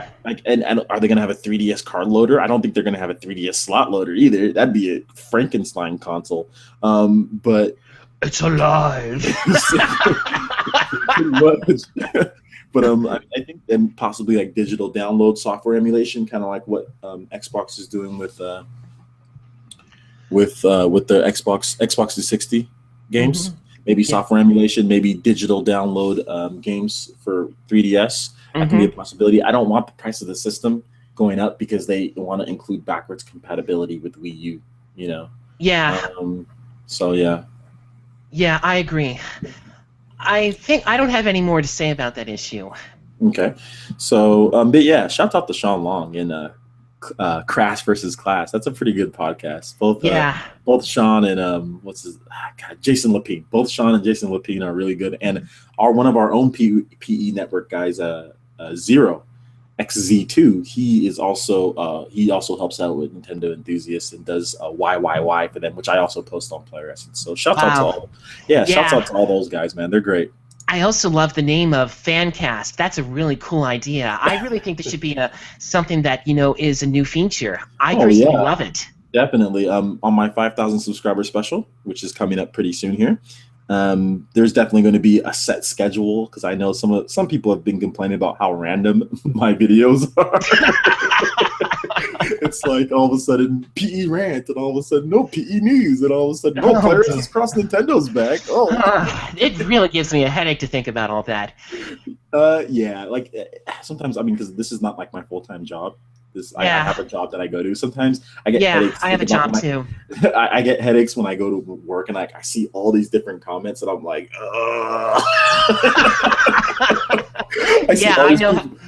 I know how it feels. And then I'm just trying to do it. I get these idiots, you're a fraud, and all of a sudden people that are trying to start drama over there, and I'm just like, I can't stand people like that. I'm sorry. Go get a life. Or better yet, try to be more respectful. If you don't like something, it's okay. You don't have to like it. But for goodness sake, try not to be so rude or nasty about it. Seriously. Yeah, and that's why I want to go with the set schedule, so I can just upload that crap at night and then just not worry about it instead of every day worrying about, okay, what am I going to do? What's this person saying? Whatever. Okay. I've stopped responding to some people. But anyway, let's just move on. Yeah, why don't we do that? Next question comes from T-Dude. Oh, another final question. My goodness. Yes. You want to read this one, Jay? Let's see. Final question. Do you think Chrom looks hardcore in Shin Megami Tensei Cross Fire Emblem after getting his butt kicked by Captain Falcon in the Super Smash Bros. Rock and Train? Oh my goodness, I really don't know because I don't know how to answer that question. I'm sorry. He does look pretty. I think this is more of a joke question. He's joking, but Chrom did get Chrom got bodied in Smash Bros. That's for sure. And yes, he definitely made some improvements and upgrades since his daughter had to save him from I'll tell you something. If I'm ever in a position to where my daughter has to save me, I'm done fighting. Yeah, I guess. Well, I really don't have much else to say about that. He needs to learn from Ike and learn how to fight for his friends. You know what I'm saying? He needs to learn how to do that. Maybe when the game comes out, we'll see if he really has learned anything or two. We'll see. It looks like he's been hanging out with evil Ryu a little bit, man. Like, Those two got something. They got a friendship going on. All right. Oh, another one from Capable Ty. That's nice. Let's see. Do you want to read this one, or do you want me to? Oh, go ahead. Okay. Do you think this year will be better than 2013 was? There's a lot of huge games still to come this year, like Metal Gear Solid 5, Fallout 4, X, Yoshi, Mario Maker, Battlefront, and a Treyarch. I don't know how you pronounce Treyarch Call of Duty. Treyarch Call of Duty. Was 2013 really? Was that really good? Yeah, well, that's the question. I personally feel like that what turns out to be a better year, this is always going to be a question that is basically based on nothing but subjectivity. And basically, what might be a bad year for gamers might actually be a pretty good year for other people. So just because some people say, this year was terrible, that doesn't mean that everybody else is going to feel the same way. And personally, I feel that, if you're going to say that this year will be better, I personally suggest that we wait until these games actually come out before making a judgment call. Because, if you remember, last year, a lot of games came out on the PS4 and Xbox One, and they turned out pretty poorly, if you remember, like Watch Dogs, which wasn't that great a game. It was okay, but it wasn't really that great. So no, it ultimately depends on the quality of the game, not necessarily how many games are coming out, because for all we know, either one of those games could turn out to be a complete disappointment, just like Arkham Knight apparently has some glitches in it. So ultimately, that's a question that depends on the individual, not the community as a whole. I'm sorry, but whatever. On paper, yeah, you're right. It could definitely be on paper, But like John was saying, we have to wait and see. But I'm trying to remember 2013, and I'm looking back, and I'm like, well, exactly what was so awesome about 2013? But let's see. That was the year that we got. Oh no, not Zombie U. We got. Let's see. Super Mario 3D World. Yeah, that was a good game. And let me see, what else did we get there? We got Rayman Legends. That was good. Yeah. But it wasn't necessarily... we got I think GTA 5 came out then, too. Oh, right, Grand Theft Auto 5. Yeah, Grand Theft Auto. That's another title that I seriously think Nintendo should try to get on their system. I'm not a huge fan of Grand Theft Auto. I haven't even played it. I mean, I'm not even a fan of Call of Duty either. But on the other hand, my personal tastes should not get in the way of what is really good. And I personally feel like that if Nintendo needs those two games to boost their next system, absolutely, go for them. Yes. Mm-hmm. So next question comes from Capable Ty. I'm about to go to New York. Have either of you been to Nintendo World Store there? It's only a few blocks away from my hotel. I'm hoping to strike Amiibo gold. I'm a West Coast boy. I'll be honest. I do not travel to the East Coast really at all. I go to the farthest east I go is like Vegas. Yeah. And that's it. And that's really close to where I live in California. So yeah. I don't travel to the East Coast at all. So maybe that's a better question for you, John. Yeah, it's a very easy question for me to answer because I'm a New Jersey person. I actually live in Highland Park. Don't anybody get the wrong idea by me saying this. But anyway, yes, I have gone into the city lots of times, New York included, and I did visit the Nintendo World Store. It's a really cool store. My only quibble about it is that I wish it could have been a little bit bigger, but I do love the setup of it. I like that downstairs that you can play a DS Hangout right there, and upstairs you can play the next-gen console stuff too, but I think the coolest feature about it are the little displays where they show histories of what Nintendo used to bring out, because they go all the way back to the Game & Watches, which I still have a few of even to this day, and even a Japanese-only Famicom. They have quite a few stuff right there. My only quibble is that I wish it was bigger, and more importantly, I'd like to see a lot more stuff in their merchandise section. I'd like to see video game soundtrack CDs. I'm a huge collector of video game soundtrack CDs, and I think more of those would be a great asset because a lot of people... Video game music wasn't so hot back then, but SNES had some really good soundtracks, and I think more of them would be perfect. I think they should do a lot more with the Nintendo World Store. Try to expand on it, offer a little bit more. It's really cool for what it is, but it seems to be more like a potential kind of store instead of the real thing. I do love it though. It's really cool. I think you'll have fun there. Mm-hmm. Yeah, definitely. So, one of these days I will go there. I will go, but But take at my this, opinions with a grain of salt, because what I said may not necessarily be the same thing for I've you. seen the pictures though. That it looks awesome. I've seen the whole interior. I've seen people Yeah, go through. I know like Active Gamer Life Red Knight. He goes there sometimes and stuff. So, yeah. But anyway, let's move on to the next question here. So my daughter's yelling in the background. I Speaking of think. third party, Yeah, I speaking of think third this might party, be our last topic for the day, since it looks like your daughter's getting antsy. she always is. She's always antsy. Oh, Speaking of third party support, there was talk about a big AAA port being produced for the Wii U. What happened to that? good Uh, question. I think that AAA port in question was supposed to be the title that, let me Tantalus, the folks yes, who ported Mass Effect 3 and Deus 2X. Ex. That's yes, that's the one. Yes. Um, I think that game is still happening. Don't get me wrong. I mean, I think it could happen. If they said they're going to bring it out, then of course it'll happen. The thing that I am absolutely baffled about is, why didn't they talk about it at E3? They had talks about what kind of third-party collaborations they would have. Why didn't they talk about it at E3? What, That's the question that I find absolutely baffling. what are you talking about? Nintendo published the game. It's called Metroid Prime Federation. Oh, that one. Yeah, I'm kind of neutral about that one, to be No, honest. I'm joking. I'm joking. Well, Oh, I'm completely joking. I'm saying oh, that I'm like sorry. I take the, jokes too literally. I'm sorry. the big AAA port, the big AAA Wii U port. What they did is like, well, they moved it to 3DS, and it wasn't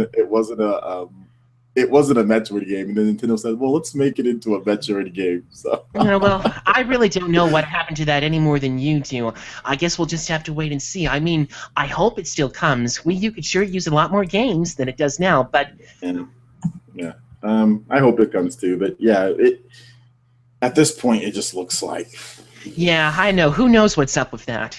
yeah. At this point, I have no clue what's going on with that. But all right, let's move on to the next question. Okay. Um, Capable Tie 7. Will Sony actually have the best exclusive lineup? They had Horizon, Uncharted, Ratchet and Clank, The Last Guardian. So far, they're winning for me. Sorry. Um, Sorry, I can't answer that question because I don't follow Sony news all that much at all. I can't answer that question. I'm sorry. um, it's so early. I played Ratchet and Clank. I gave my hands on preview. The 30 frames per second really it honestly destroyed a lot of my hype for the game. I don't like playing 3D platformers or platformers in general in 30 frames per second. It just I don't care how beautiful the graphics are. Sorry, like I don't like it.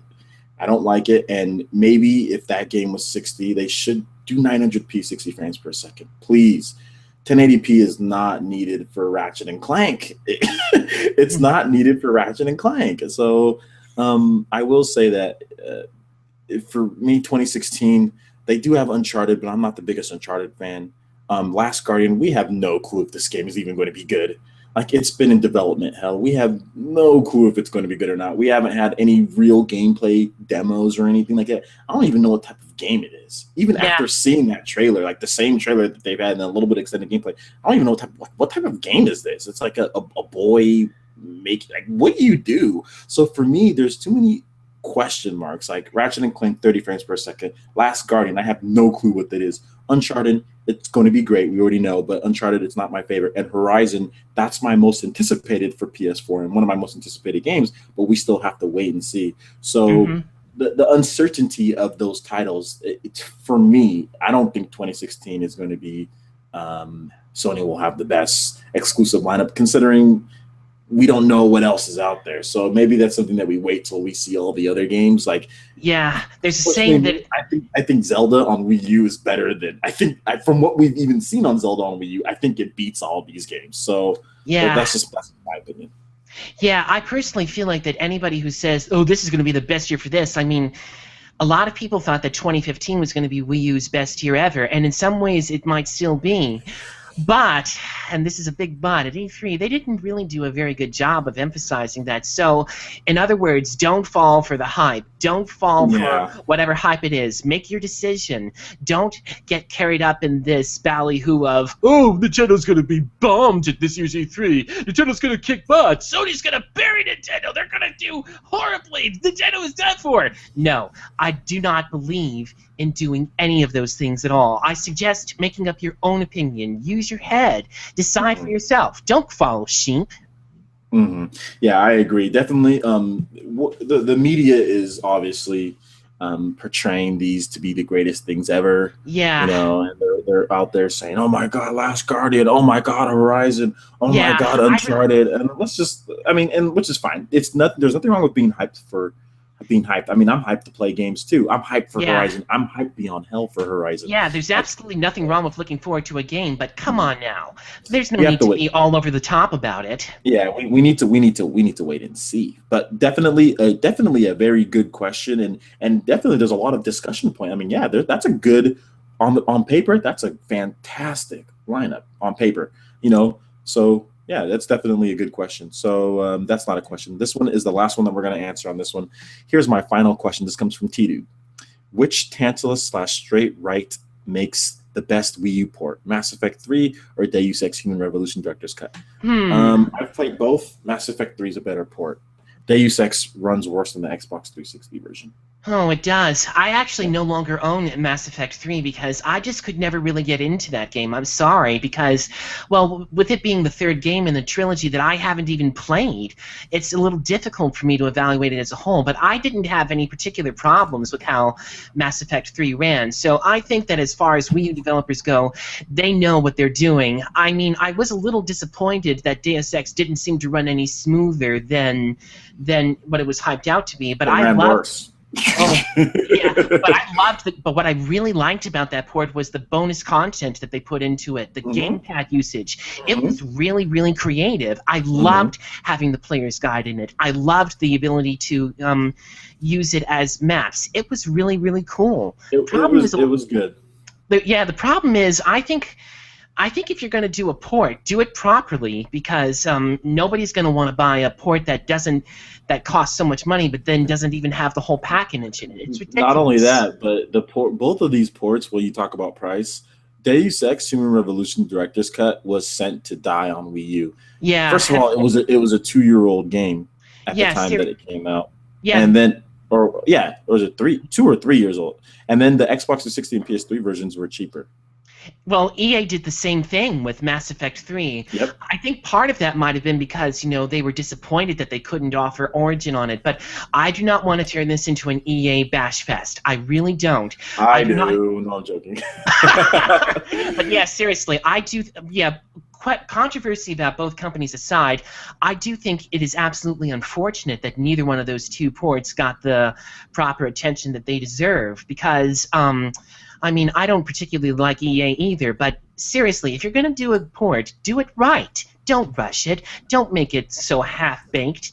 Do a good job with it. Put effort into it. Or more importantly, on Nintendo's part, make the system easy to port it to. Seriously, nobody's going to want to work around these latest gimmicks just to make it work. It's ridiculous.